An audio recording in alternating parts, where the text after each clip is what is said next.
Hello friends, welcome to exam how. स्वागत करते हैं आपका एग्ज़ाम हाउ में। जैसा कि आप जानते हैं, हम साउंड के बारे में पढ़ रहे थे और इसके 2 वीडियोज़ ऑलरेडी अपलोड हो चुके हैं हमारे चैनल पे। तो अगर आपने उसको नहीं देखा है तो आप पहले उसको देख लें, उसके बाद से आप इस वीडियो को देखें तो काफ़ी आपके लिए बेनिफिशियल होगा, ठीक है ना। तो हम इससे पहले प्रोपगेशन ऑफ साउंड के बारे में पढ़ लिए थे, जो भी फॉर्मूले वगैरह थे हमने उसके बारे में भी जान लिया था। आज क्या करेंगे कि उन फार्मूले के बारे में कुछ क्वेश्चंस है उसे सॉल्व करेंगे और फर्दर जो भी थ्योरीज है हम कोशिश करेंगे कि आज हम उसको क्या करें कि कंप्लीट करें। तो ये आपके सामने प्रेजेंट है, ये पहला क्वेश्चन है और बहुत ही इजी क्वेश्चन है। अगर आप कोशिश करेंगे तो आप इसको बहुत ही इजीली कर सकते हैं, ठीक है। देखो, सबसे पहले क्या करना है कि हमें क्वेश्चन को रीड करना है, ठीक है। लाइन बाय लाइन हम इसको रीड करेंगे। जो भी डेटा दिए हुए हैं हम उसको क्या करेंगे कि नोट डाउन करेंगे और जो पूछ रहा है हम उसके हिसाब से फॉर्मूले में पुट करेंगे वैल्यू और हमें क्या हो जाएगा, आंसर मिल जाएगा, ठीक है। तो एक बार इसको रीड करते हैं। A sound wave has a frequency of 2 kilo hertz, ठीक है। तो फ्रीक्वेंसी को हम कैसे डिनोट किए थे, एफ से डिनोट किए थे और फ्रीक्वेंसी कितना दे रखा है, 2 किलो हर्ट्ज, ठीक है। इसको हम कितना कर देंगे, देखो किलो हर्ट्ज की बात कर रहे हैं, इसका मतलब 2000 हर्ट्ज, ठीक है। और हर्ट्ज क्या मतलब, हर्ट्ज का मतलब होता है पर सेकेंड, ठीक है ना, ये हो गया। एंड द वेव लेंथ की बात कर रहा है। देखो वेव लेंथ को हमने किससे डिनोट किया था, लैम्डा से डिनोट किया था। वेव लेंथ दे रखा है 35 सेंटीमीटर। इसको देखो 100 से डिवाइड कर दो तो ये कितना हो जाएगा 0.35 और ये कितना हो जाएगा मीटर में हो जाएगा, ठीक है। सेंटीमीटर को हम क्या करेंगे, मीटर में पहले कन्वर्ट कर लेंगे, ठीक है ना। तो ये चीज़ आप थोड़ा ध्यान रखना है। और उसके बाद से क्या दे रखा है, डिस्टेंस दे रखा है। पूछ क्या रहा है, how long will it take to travel 1.5 kilometre. अब ये पूछ रहा है कि 1.5 किलोमीटर की दूरी को तय करने में इस साउंड को कितना टाइम लगेगा, ठीक है। डिस्टेंस कितना दे रखा है 1.5 किलोमीटर, या फिर हम इसे ऐसे बोल सकते हैं कि 1500 मीटर, ठीक है। तो ये हो सकता है मतलब 150 मीटर की हम बात कर रहे हैं, ठीक है ना। तो ये हमारा क्या है, डेटा दिया हुआ है और पूछ क्या रहा है कि टाइम पूछ रहा है कि कितना टाइम लगेगा 1.5 किलोमीटर की डिस्टेंस को ट्रेवल करने में, ठीक है। तो इसको सॉल्व कैसे करेंगे, तो सबसे पहले इसे सॉल्व करने के लिए हमारे पास क्या पता होना चाहिए, वेलोसिटी पता होनी चाहिए, क्योंकि डिस्टेंस दिया हुआ है, टाइम पूछ रहा है तो हमें क्या पता होना चाहिए, वेलोसिटी पता होना चाहिए, ठीक है। तो वेलोसिटी के लिए क्या फार्मूला मैंने बताया था, फ्रीक्वेंसी इनटू इसका तरंग दैर्ध्य या फिर वेव लेंथ, ठीक है ना। तो इसका फ्रीक्वेंसी कितना दे रखा है, ये दे रखा है 2000 हर्ट्ज और वेव लेंथ कितना है 0.35 मीटर, ठीक है। जब आप इसका मल्टीप्लाई करोगे और कैसे करोगे वो भी आप देख लो। ऐसे करो 20 इंटू पहले 100 कर दो, इंटू करो 0.35, ठीक है। अब इस 100 का मल्टीप्लाई इसमें कर दो तो कितना हो जाएगा आपका 20 इंटू 35 और ये कितना हो जाएगा आपका 700 मीटर पर सेकेंड, ठीक है ना। इतना इजी कैलकुलेशन इसमें इसका दिया हुआ है, ठीक है। अब हमें क्या पता चल गया, वेलोसिटी पता चल गया। अब वेलोसिटी पता चल गया, डिस्टेंस पता है, तो टाइम कैलकुलेट करना है। तो टाइम कितना हो जाएगा, एक सिंपल सा टाइम डिस्टेंस का आपका फॉर्मूला लगेगा, time equal to distance divided by velocity. देखो अब डिस्टेंस कितना है 1500 मीटर, तो यहाँ पर लिख दो 1500 मीटर डिवाइडेड बाई, ठीक है। और टाइम कितना दे रखा है, टाइम पूछ रहा है। वेलोसिटी कितना दे रखा है 700 मीटर पर सेकेंड, यहाँ पर लिखो 700 मीटर पर सेकेंड, ठीक है।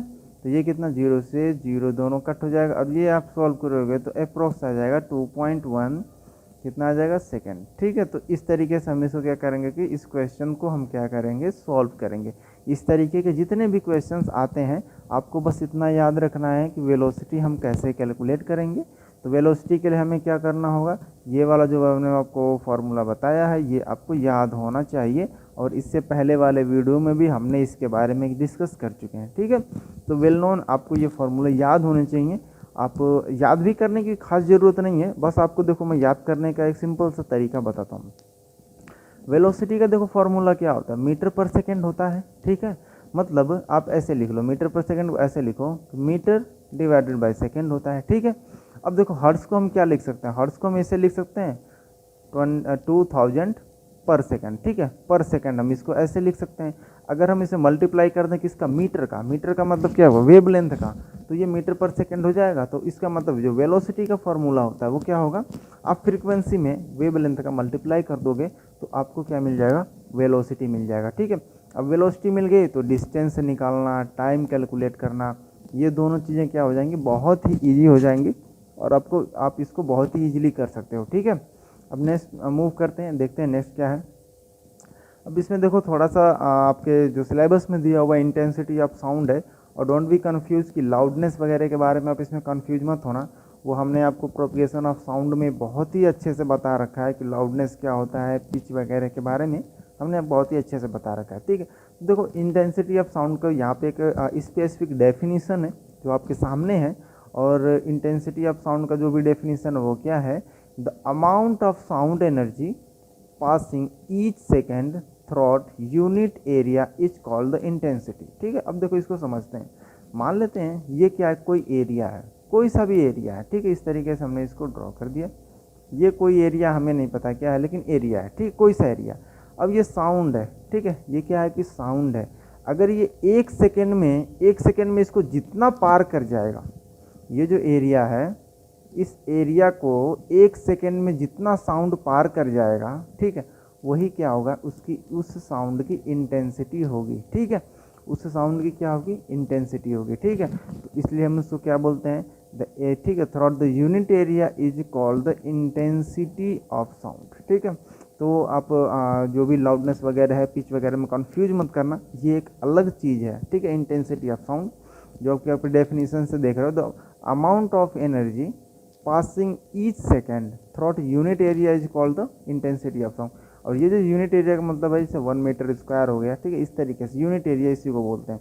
तो यूनिट एरिया से एक सेकेंड में जितना भी साउंड पास होता है, उसी को हम क्या बोलते हैं, उस साउंड की इंटेंसिटी कहते हैं। ठीक है, तो ये चीज़ क्लियर हो गई होगी।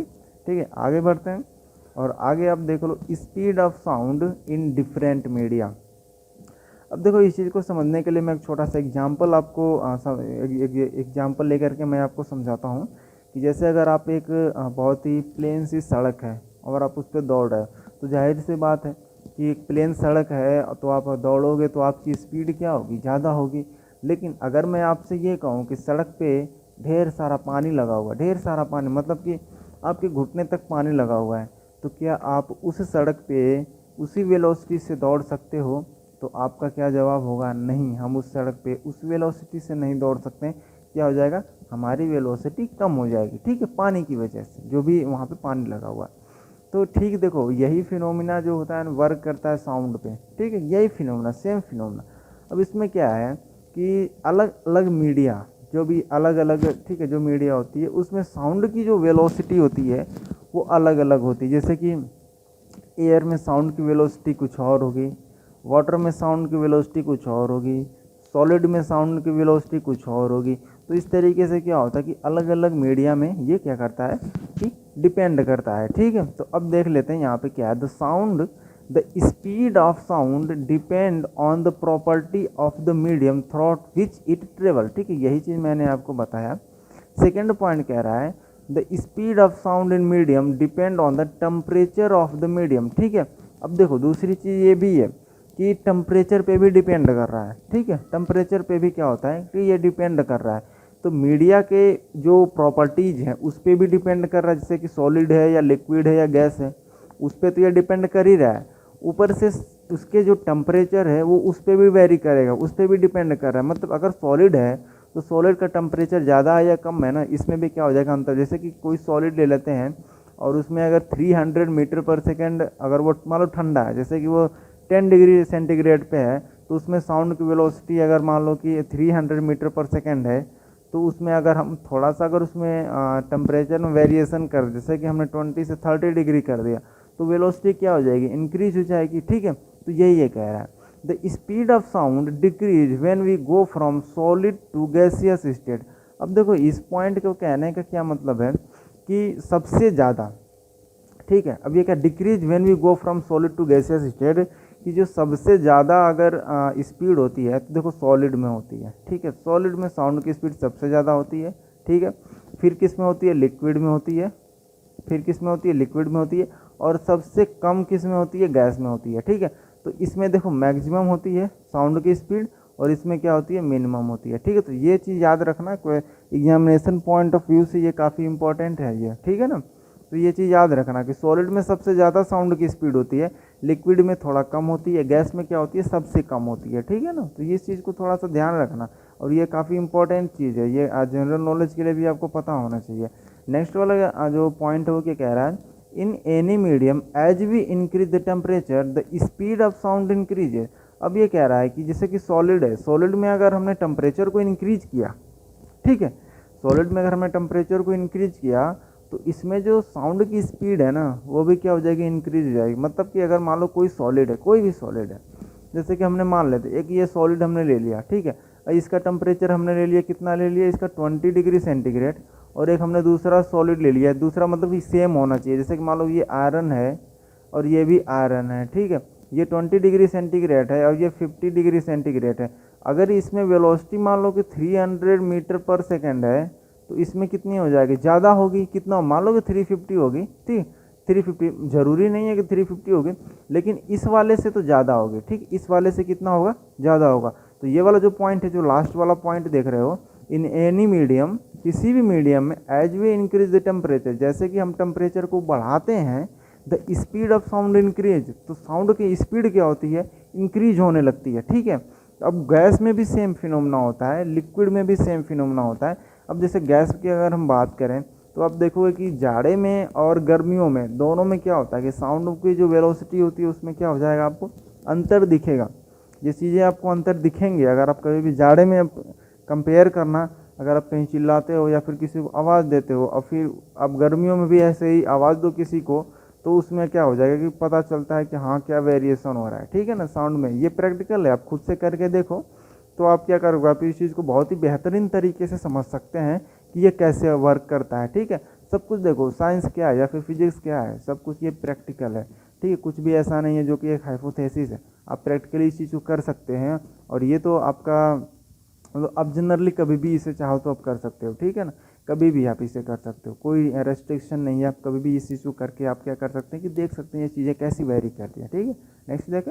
नेक्स्ट देखो है रिफ्लेक्शन ऑफ साउंड। अब देखो हम लाइट में पढ़ते हैं कि रिफ्लेक्शन क्या होता है, बट ये साउंड का रिफ्लेक्शन क्या होता है, तो इसमें कुछ भी खास अंतर का नहीं है, ठीक है, कुछ खास अंतर नहीं है। जैसे लाइट का रिफ्लेक्शन होता है, एज सिमिलर साउंड का रिफ्लेक्शन होता है, एकदम सिमिलर वे में होता है, ठीक है, कोई खास अंतर नहीं होता है। आप जैसे भी लाइट का रिफ्लेक्शन होता है वैसे साउंड का भी क्या होता है, रिफ्लेक्शन होता है। Sound gets reflected at the surface of solid और liquid and follow the same law of reflection. देखो सेम लॉ ऑफ रिफ्लेक्शन का मतलब क्या हो जाए, ये लाइट की बात कर रहा है, ठीक है, ये लाइट की बात कर रहा है। जो भी लाइट में जो भी रिफ्लेक्शन के लॉज होते हैं ना वो क्या होते हैं, इसके लिए क्या है कि साउंड के लिए भी क्या होते हैं, वो वैलिड होते हैं, ठीक है ना, ठीक है।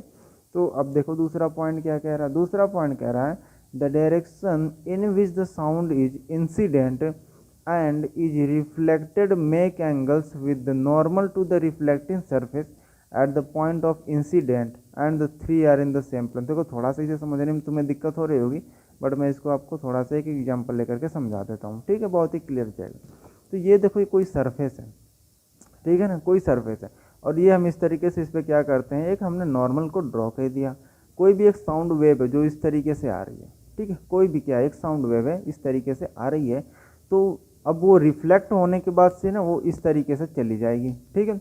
अब ये जो तीसरा वाला पॉइंट कह रहा है, ये जो एंगल ऑफ इंसिडेंस है ये, और ये एंगल ऑफ जो रिफ्लेक्शन है वो क्या हो जाएगा, दोनों क्या होंगे, बराबर होंगे, ठीक है, दोनों क्या होंगे, बराबर होंगे। और ये जो तीन है, तीन कौन सा, एक तो आपका ये जो इंसिडेंट रे है, इंसिडेंट साउंड है, और एक रिफ्लेक्टेड साउंड है, और ये जो नॉर्मल की ये बात कर रहा है, ये तीनों क्या होंगे, सेम प्लेन में होंगे, ठीक है ना। ये तीसरा वाला पॉइंट यही कह रहा है। मैं एक बार फिर से समझाता हूँ आपको, ठीक है, इसको मैं इरेज कर देता हूँ और फिर से मैं आपको यही चीज़ बताने की कोशिश कर देता हूँ, ठीक है, मैं पूरा स्लाइड को ही क्लीन कर देता हूँ, चलो ठीक है। अब देखो फिर से समझते हैं इसको, कोई सा भी हमें प्लेन ले लिया हमने, इस तरीके से एक प्लेन लिया, ठीक है, प्लेन पे हमने क्या किया, एक हमने नॉर्मल ड्रॉ किया, ऐसे देखो नॉर्मल हमने ड्रॉ कर दिया इस तरीके से, ठीक है, ये क्या है, नॉर्मल है, हमने इसको क्या लिया, एन ले लिया, ठीक है। अब हम कोई एक साउंड वेव लेते हैं, साउंड वेव, ये है साउंड वेव, ठीक है, इस तरीके से साउंड वेव है, और ये क्या इंसिडेंस है, और ये जो एंगल बनाएगा नॉर्मल से एंगल बनाएगा उसको हम क्या बोलेंगे, इंसिडेंस एंगल बोलेंगे, ठीक है। अब जब ये रिफ्लेक्ट होगा तो रिफ्लेक्ट होने के बाद से ये कुछ इस तरीके से जाएगा और इस एंगल को हम क्या बोलेंगे, रिफ्लेक्शन एंगल बोलेंगे। ठीक है। अब ये तीसरा पॉइंट क्या कह रहा है कि ये जो इंसिडेंस एंगल है, ठीक है, मतलब जो इंसिडेंस एंगल आई है वो किसके बराबर होगा, रिफ्लेक्शन एंगल के क्या होगा, बराबर होगा। ठीक है। ये जो क्या है इंसिडेंस एंगल, ये किसके बराबर होगा, रिफ्लेक्शन एंगल क्या होगा, बराबर होगा। और ये जो तीन है, तीन कौन कौन से है, पहला इंसिडेंस रे, ठीक है, ये पहला है। दूसरा जो आपका रिफ्लेक्टेड रे है, रिफ्लेक्टेड रे का मतलब जो मैं रे बोल रहा हूँ उसका मतलब साउंड से है। पहला क्या इंसिडेंस साउंड है, दूसरा रिफ्लेक्टेड साउंड है, और तीसरा यहाँ पे आप देख रहे हो कि ये नॉर्मल है। ठीक है ना, ये क्या है, नॉर्मल है। ये तीनों क्या होंगे, एक ही प्लेन में सिचुएटेड होंगे, एक ही प्लेन में इनको होना चाहिए। ठीक है, ये होंगे एक ही प्लेन में, तब जाकर के ये क्या है कि इंसिडेंस एंगल और रिफ्लेक्शन एंगल क्या होगा कि सेम होगा। ठीक है, या फिर इक्वल होगा। ठीक है ना, ये चीज़ आपको क्लियर हो गई होगी। अब इतने अच्छे तरीके से मैंने समझा दिया तो एक लाइक तो बनता ही है कि आप इस वीडियो को लाइक ज़रूर करें। अगर आप चैनल को सब्सक्राइब नहीं किए हैं तो आप इसको सब्सक्राइब ज़रूर कर लेना। ठीक है ना, आगे बढ़ें तो अच्छे तरीके से आप इसको पढ़ना समझना। अगर नहीं समझ में आता है तो आप कमेंट बॉक्स में कमेंट ज़रूर कर देना कि हाँ आपको क्या चीज़ नहीं समझ में आई है। लेट मी नो कि आपको क्या समझ में नहीं आ रहा है, ताकि मैं नेक्स्ट वाले वीडियो में उन सारी चीज़ों को इंक्लूड करूँ। ठीक है, हमारा देखो एक ही पर्पज़ है कि ये एक फ्री एजुकेशन है जो यूट्यूब प्रोवाइड करता है, और ये इंटरेस्ट है मेरा जो हम आपको ये सारी चीज़ें बताते हैं। ठीक है ना, बेहतरीन से आपको समझ में आना चाहिए। किसी तरह की अगर कोई दिक्कत हो तो आप हमें क्या कर सकते हैं, कमेंट कर सकते हैं, और उसका आपको जो रिप्लाई ज़रूर मिलेगा। हम पूरी कोशिश करेंगे कि आपको हम एक बहुत ही बेहतरीन तरीके से हम रिप्लाई कर सकें, ताकि आप सेटिस्फाइड हो सकें। ठीक है। अब देखो क्या नेक्स्ट चीज़ आती है, इको। ये बात काफ़ी फेमस चीज़ है और सारे लोग इस चीज़ को जानते हैं, बस थोड़ा सा नाम अलग है। ठीक है, जैसे कि अगर आप एक बड़ा सा कमरे में भी चिल्लाओ तो आपकी आवाज़ें गूंजती हैं, जिसको हम देसी भाषा में कहते हैं गूंजना।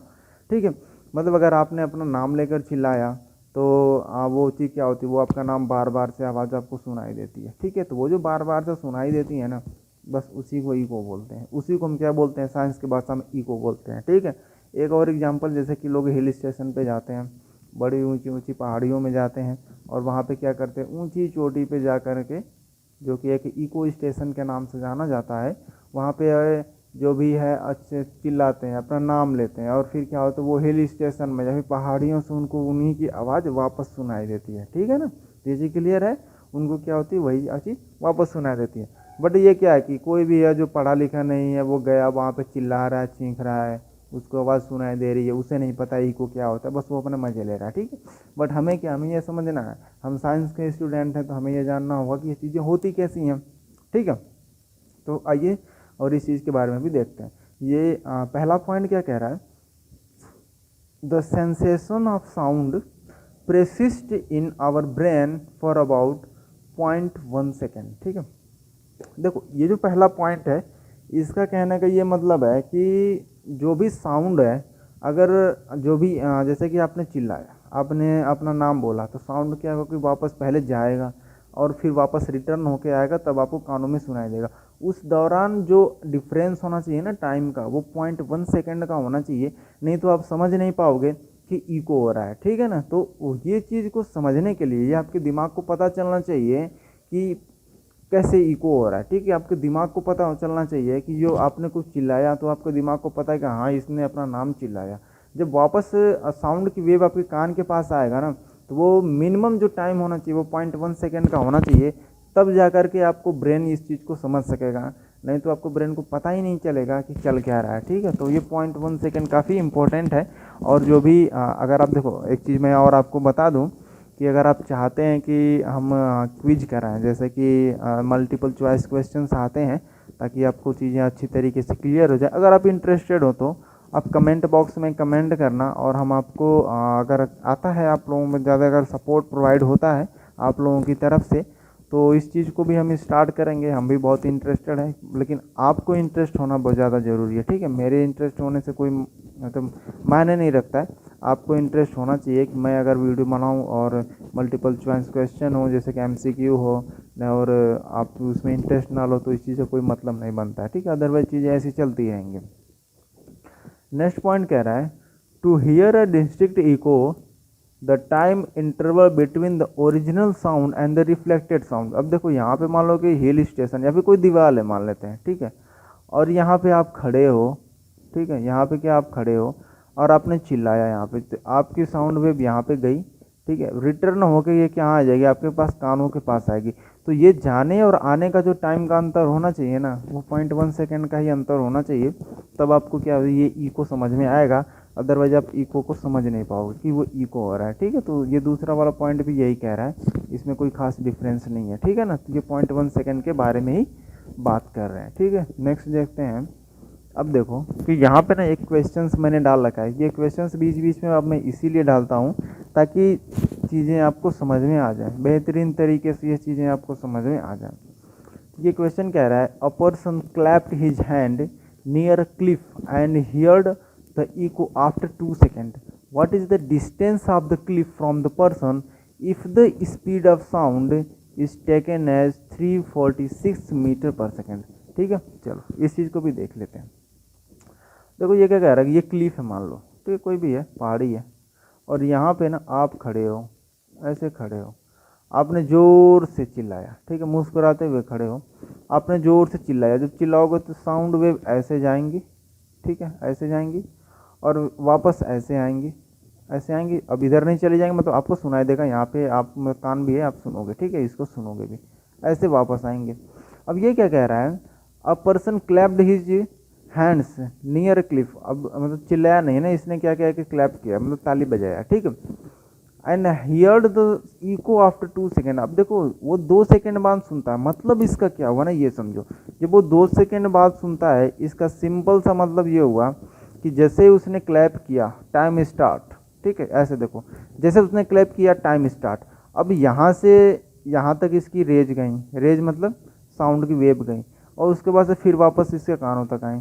तो जाने में और आने में देखो डिस्टेंस तो सेम रहेगा। अब ये बंदा अगर यहाँ खड़ा है तो ये चिल्लाकर भाग नहीं रहा, ये खड़ा ही है ताकि उसको सुनाई दे, भागेगा तो उसको सुनाई नहीं देगा या फिर देर से सुनाई देगा, ठीक है। क्वेश्चन कह रहा है कि यहाँ से जब ये ताली बजाता है तो उसको सुनाई कितने देर बाद देता है, 2 सेकेंड बाद। इसका मतलब ये हो गया, अगर ये डिस्टेंस डी है, मान लेते हैं कोई सी भी डिस्टेंस है, ये डी है, ठीक है, तो उसको कितने, तो जो साउंड की वेव है उनको कितना चलना पड़ेगा, पहला, ठीक है, पहला पॉइंट ये समझना है कितना चलना पड़ेगा ना, इस चीज़ को ध्यान से समझना, बहुत ज़्यादा क्वेश्चंस इसके बारे में आते हैं। पहले तो ये जो रेज है ना, ये यहाँ तक जाएंगे, जब ये गई यहाँ तक तो इन्होंने डी डिस्टेंस को ट्रेवल किया, ठीक है, और जब फिर वे वापस आएंगी तो वापस आने के बाद भी इन्होंने डी ट्रेवल किया, तो टोटल कितना हुआ, जो टोटल डिस्टेंस है वो कितना हुआ, डी तो जाने में और डी आने में टोटल कितना हुआ 2D। तो जो टोटल डिस्टेंस से ट्रेवल किया वो कितना हुआ 2D, इन्होंने कितना किया ट्रेवल किया, ठीक है।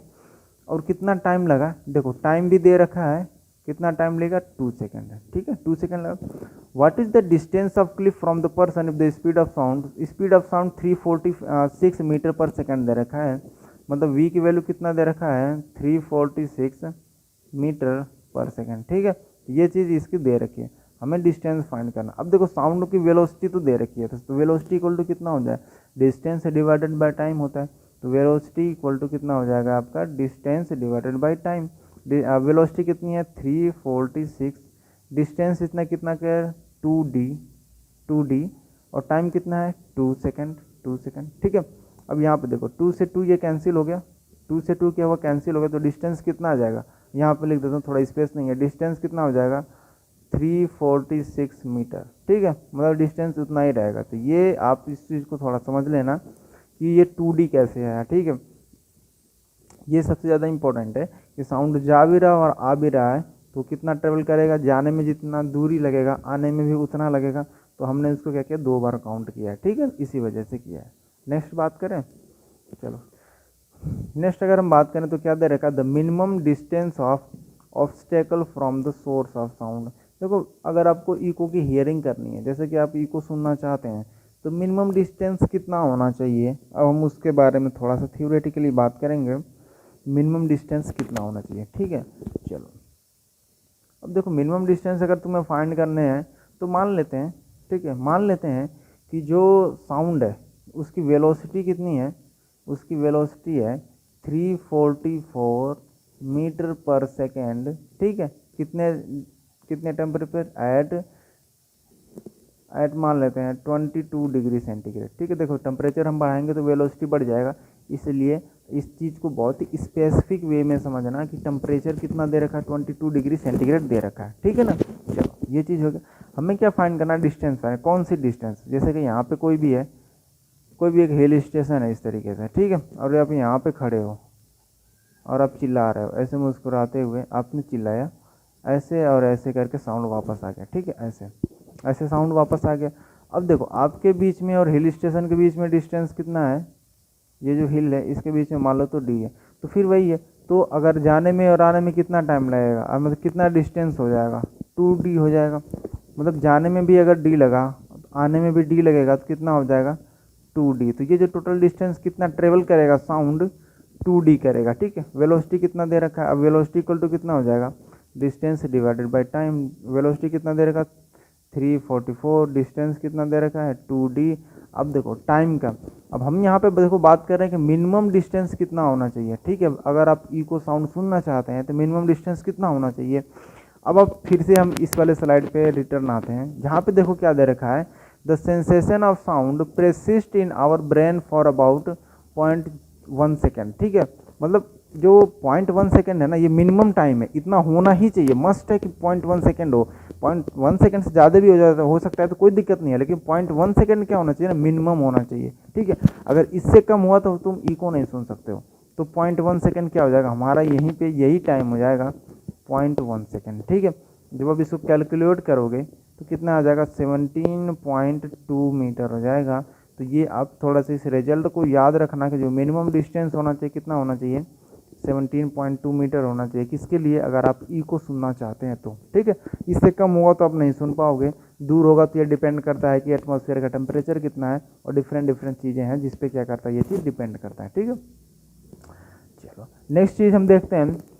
अब नेक्स्ट क्या है, a sound create in big hall will persist by. अब चलो ठीक है, इस चीज़ को हम थोड़ा सा समझ लेते हैं, उसके बाद से हम देखते हैं ये स्टेटमेंट क्या है। ठीक है, रिवर्बिरेशन। रिवर्बिरेशन क्या कहता है, ये कह रहा है कि जैसे मान लो कोई एक हॉल है, ठीक है, जैसे कि आप थिएटर में अगर गए होगे तो थिएटर में क्या होता है कि आप देखोगे तो जो थिएटर के आसपास की दीवारें होती हैं, अंदर की हम बात करें, थिएटर के अंदर की बात करते हैं, जहाँ पे वो बड़ी सी स्क्रीन लगी होती है, आसपास देखोगे कि दीवारों में क्या ना होल बने रहते हैं इस तरीके से। जैसे ये मान लो कि ये आपकी स्क्रीन है, ठीक है, ऐसे ये स्क्रीन है और यहाँ पे ढेर सारे लोग बैठे हुए हैं, तो ये जो इस तरीके थिएटर की दीवारें होती हैं ना, इनमें देखना ऐसे होल बने होते हैं। कभी भी आप देखना ये चीज़ें ऐसी होती हैं, हमेशा ये सब बनाया जाता है। ठीक है, ऊपर छतों में भी होल बनाया जाता है, तो इनका क्या एक रीजन होता है। रीजन क्या होता है कि जैसे कि अगर मान लो कि यहाँ पे अपने बहुत अच्छी एक मूवी देख रहा हो जो कि हाई ग्राफिक्स है, साउंड बढ़िया है, तो ये मूवी में जो चलेगा, अगर साउंड यहाँ से निकला तो यहाँ से निकलने के बाद से पहले दीवार पर आएगा और उसके बाद से क्या आएगा, आपके पास आएगा,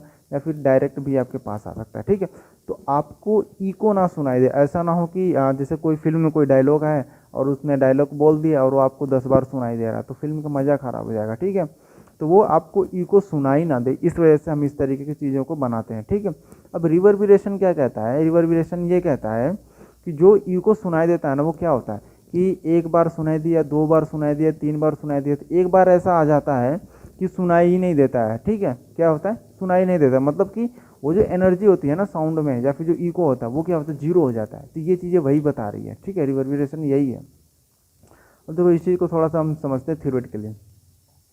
A sound create a big hall will persist by repeated reflection from the wall until it reduce the value where it is no longer audible। ठीक है, मतलब यही कि अगर कोई हॉल है और हॉल में अगर मान लो कि आप चीख रहे हो या चिल्ला रहे हो, तो तब तक सुनाई देगा आपको जब तक उसमें थोड़ी बहुत एनर्जी रहेगी। ठीक है, वो एक समय ऐसा आएगा कि जब इको क्या हो जाएगा कि ख़त्म हो जाएगा, तो वही क्या हो जाएगा, मतलब रिवर्बिरेशन है। ठीक है, the repeated reflection that result in persistence of sound is called the reverberation. ठीक है, तो यही चीज़ भैया इसमें दिया हुआ है, तो सिंपल से एक डेफिनेशन है, और आगे चल के हम थोड़ा सा इसके बारे में और अच्छे से देख लेते हैं। ठीक है, अब देखो इसमें क्या, use of multiple reflection of sound. जैसा कि मैंने आपको हॉल के बारे में बताया कि किस तरीके से रिफ्लेक्शन होता है, और तब तक होता रहता है जब तक किस साउंड की एनर्जी नहीं होती है। ठीक है ना, मतलब जब तक वो ख़त्म नहीं हो जाता तब तक क्या होता है, साउंड क्या होता है, रिफ्लेक्ट होता रहता है। और उसको ख़त्म करने के लिए हम क्या करते हैं कि दीवारों वगैरह में होल बना देते हैं। ठीक है, तो देखो इस वाला टाइम है नहीं हमारे पास, तो टाइम हो भी गया है, तो इस वजह से हम क्या करते हैं, इस क्लास को यहीं पे एंड करते हैं।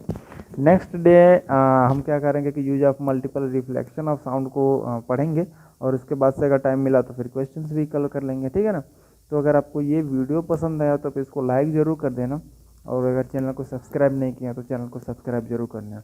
तो ऑल अबाउट क्या करते हैं, आज के लिए इतना ही रहने देते हैं। किसी तरह का कोई कन्फ्यूजन है तो आप इसको क्या कर सकते हैं कि हमें कमेंट कर सकते हैं कमेंट सेक्शन में, ठीक है, आपके लिए खुला हुआ है।